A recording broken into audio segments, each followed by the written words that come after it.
Assalamualaikum warahmatullahi wabarakatuh. Salam sejahtera untuk kita semua. Om Swastiastu, Namo Buddhaya, salam kebajikan, dan salam Pancasila. Kembali berjumpa dengan saya Rizal Dharma Putra pada mata kuliah Jejak Pendapat dan Hitung Cepat, atau biasa kita sebut dengan polling dan quick count.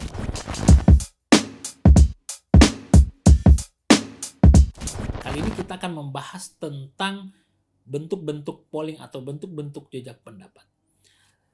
Setelah mempelajari video ini, maka teman-teman diharapkan mampu menjelaskan bentuk-bentuk jejak pendapat. Yang kedua, setelah mengikuti pembelajaran ini, diharapkan teman-teman bisa menunjukkan perbedaan yang satu dengan yang lain dari sisi bentuk-bentuk jejak pendapat itu. Mari kita simak penjelasan berikutnya. Kalau kita lihat jejak pendapat, cukup banyak metode-metode atau bentuk-bentuk yang sering digunakan orang.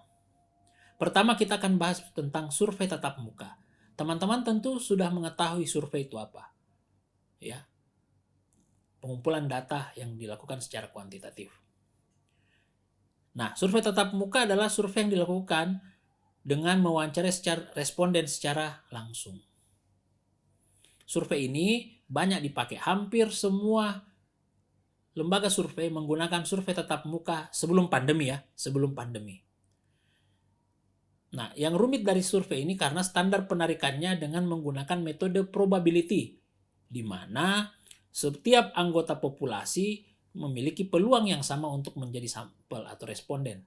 Saya beri contoh, kalau kita ingin mensurvei penduduk Kota Depok, kalau dengan menggunakan survei tatap muka, maka semua penduduk Kota Depok yang memiliki usia di atas 17 tahun misalnya, harus memiliki peluang yang sama untuk menjadi responden atau sampel. Ya.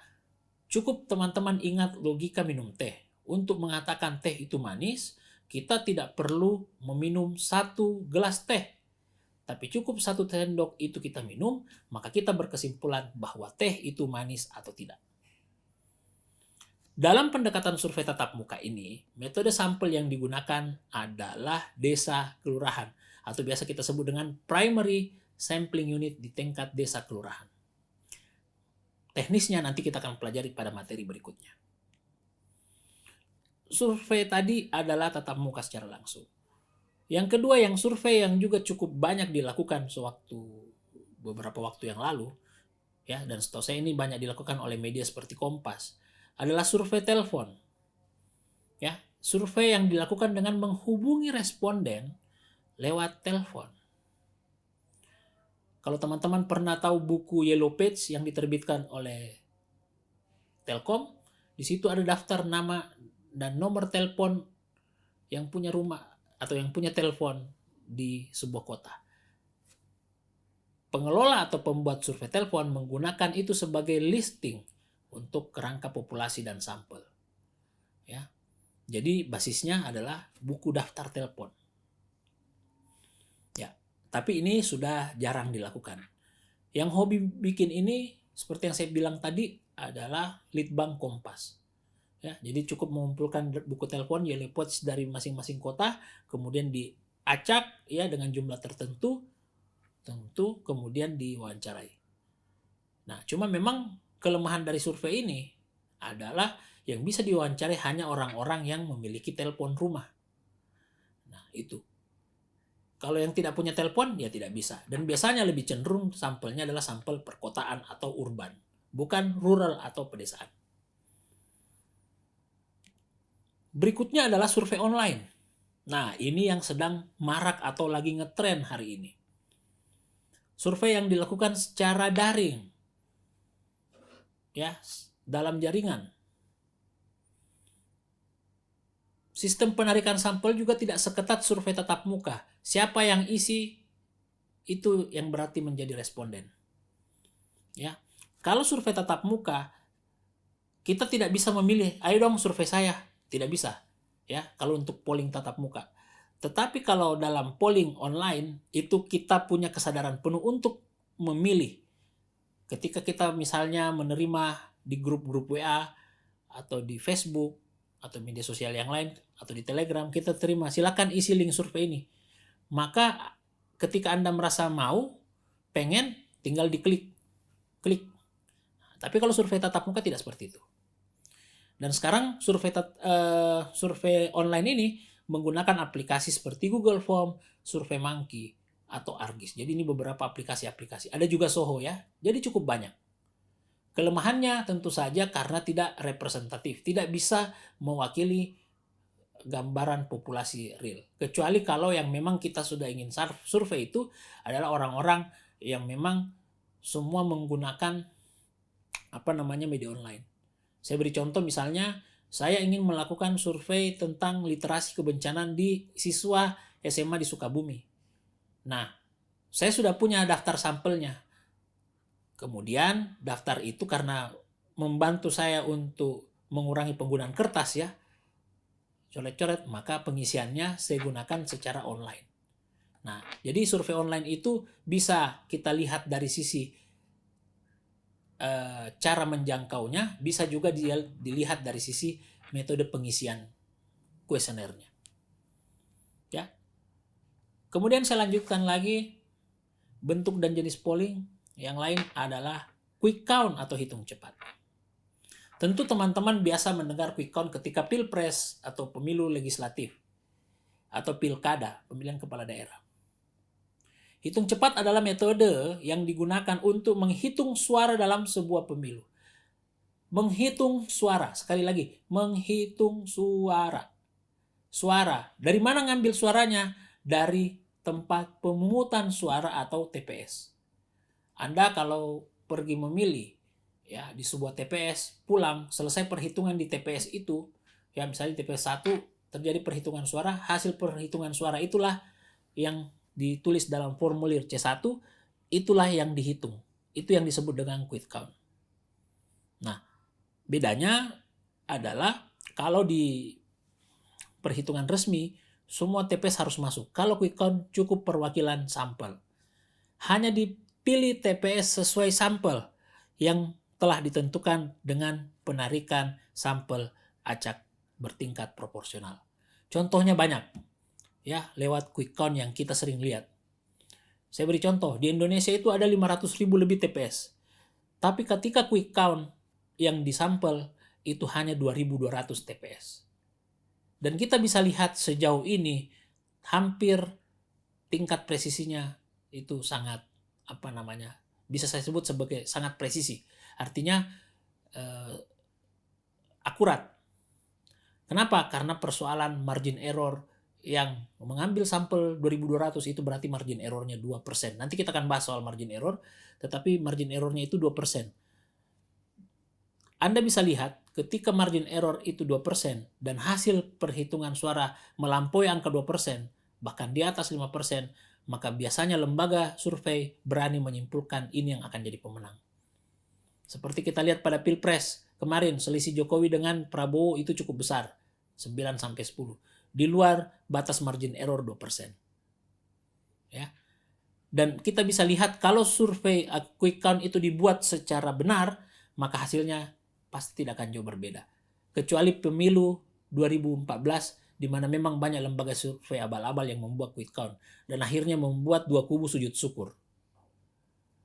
Ya, seperti itu teman-teman. Jadi kita bisa lihat bagaimana hitung cepat itu adalah menghitung hasil pemungutan suara di TPS.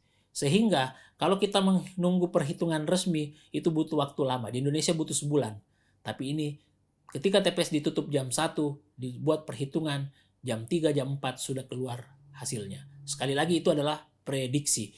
Tapi prediksi biasanya jarang salah. Kecuali di bawah margin error. Seperti yang terjadi pada Pilkada Jawa Timur periode pertama di mana Hovifah gagal jadi gubernur. Waktu itu Hovifah melawan Pak Dekarwo, ya. Itu kalah dan selisihnya sangat tipis dan akhirnya dibawa ke Mahkamah Konstitusi. Dan semua lembaga survei tidak berani memprediksi siapa yang menang karena mereka punya hasil itu selisihnya di bawah 1%. Sementara angka margin error itu 2%. Ya, seperti itu. Nah, berikutnya adalah exit poll. Kalau quick count tadi menghitung hasil pemungutan suara berdasarkan perhitungan resmi. Kalau exit poll namanya saja exit, Artinya apa? Mewawancarai pemilih yang datang ke TPS setelah dia menggunakan hak suaranya atau hak pilihnya. Dan itu dilakukan di luar TPS. Bukan pas mau masuk, enggak. Jadi setelah dia masuk, kan orang masuk tuh dipanggil, memilih. Setelah memilih, apa yang dilakukan? Membasahi jari dengan tinta. Setelah keluar, baru diwawancara. Ya, ini menggunakan metode probability, biasanya diacak misalnya pengunjung nomor urut sekian, atau biasa berdasarkan DPT, daftar pemilih tetap. Tujuan dari survei ini atau exit poll biasanya kita ingin mengetahui apa yang dipilih orang dan afiliasinya apa. Hasilnya bisa akurat, bisa tidak, tetapi selama ini juga aman. Karena di sini sebenarnya orang berbohong, bisa berbohong. Tetapi pengalaman saya melakukan tes ini, biasanya kita mengambil responden itu lebih banyak dari yang kebutuhannya.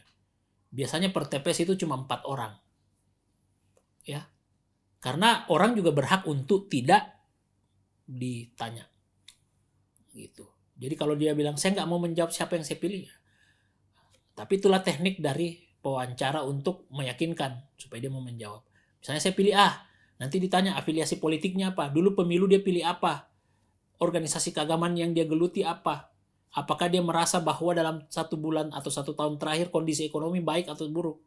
Nah, exit poll ini biasanya membantu peneliti untuk membuat studi-studi tentang perilaku pemilih. Dan biasanya dikombin dengan hasil quick count. Ya.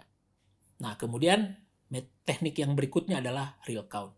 Namanya saja real, berarti perhitungan yang real. Basisnya apa? Tentu saja berjenjang dari tempat pemungutan suara, form C1, ya.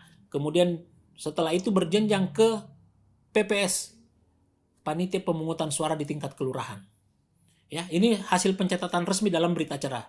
Makanya dia butuh waktu lama. Setelah itu TPS, setelah itu PPS, panitia pemungutan suara. Setelah itu PPK, panitia pemungutan kecamatan. Setelah itu KPU kabupaten kota. Setelah itu direkap lagi ke KPU provinsi, dan setelah itu baru di KPU pusat di Imam Bonjol sana. Anda bisa bayangkan berapa lama waktu yang dibutuhkan? Nah, itulah yang disebut dengan real count, perhitungan realnya. Karena harus direkap per jenjang. Ya, dan ini membutuhkan waktu yang cukup lama. Dan ini merupakan dasar bagi KPU atau Komisi Pemilihan Umum untuk menetapkan siapa yang menjadi pemenang.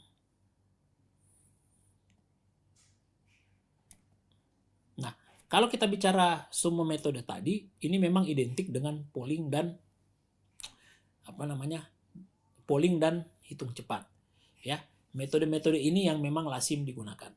Saya berharap ke depan teman-teman bisa membedakan, bahkan bisa mempraktekkan bagaimana pelaksanaan dari survei tatap muka, survei lewat telepon, survei lewat online, hitung cepat, exit poll. Nah, kalau real count kita tidak bisa praktekkan karena kita bukan Komisi Pemilihan Umum.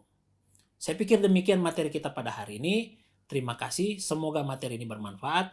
Lebih kurangnya mohon dimaafkan. Dan jangan lupa bahagia. Billahi taufiq wal hidayah. Wassalamualaikum warahmatullahi wabarakatuh. Salam Pancasila.